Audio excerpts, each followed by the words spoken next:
All right. Spoilers, of course. Wow. I am happy with the final episode of Game of Thrones. I just finished watching it a couple minutes ago, and wow, yeah, um, it felt right.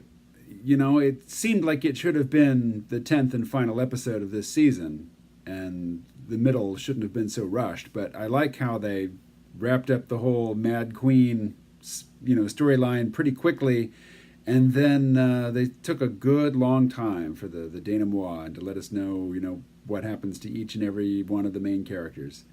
And for everybody who was all pissed off about Jon Snow not petting his dog before saying goodbye, he got to pet his dog this week.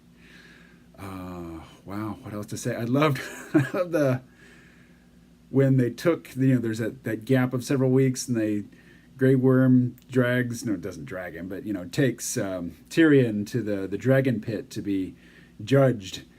And there's basically a council of noble people there, lords and ladies, and, they suggest, they're talking about who should be king. And I loved when Sam suggested that they let everybody decide, as if he's going to introduce democracy into Westeros, and everybody just laughs and says, "Oh, does my dog get a vote? Does my horse get a vote?"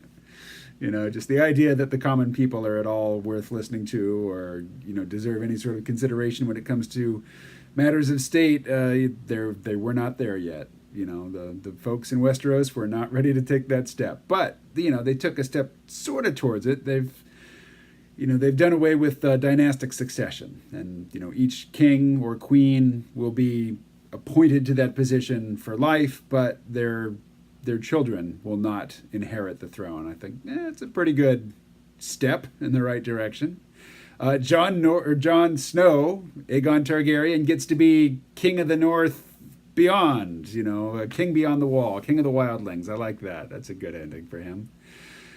I loved, but at the Dragon Pits, I loved when Edmure Tully, and it had been so long since we'd seen him, I couldn't place him for like several minutes.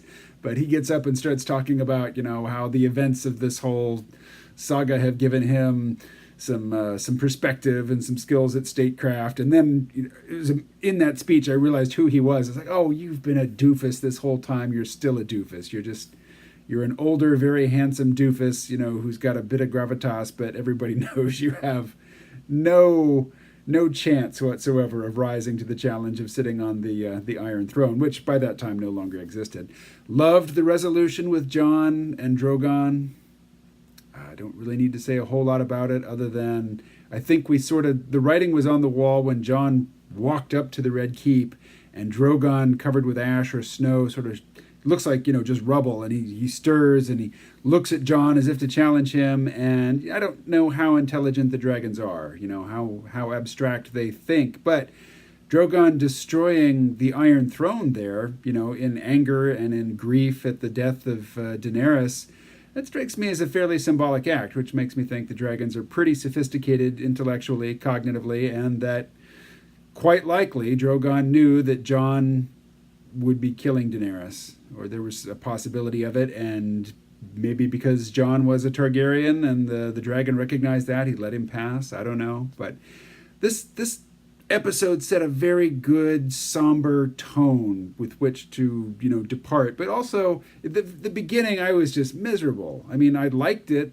intellectually. I liked how the story was structured, and I liked the performances, but just all the characters walking around, long faced, just shell shocked, and looking at the death and destruction and the ruin and the misery and the suffering, and then seeing Dany give that speech where she's just saying, "Oh, the war's not over. We're going to keep on fighting." But when she says keep on fighting, there's no force that can stand before her. What she means is we're going to keep on killing. We're going to march all over the map, and we are going to kill whoever's in charge there.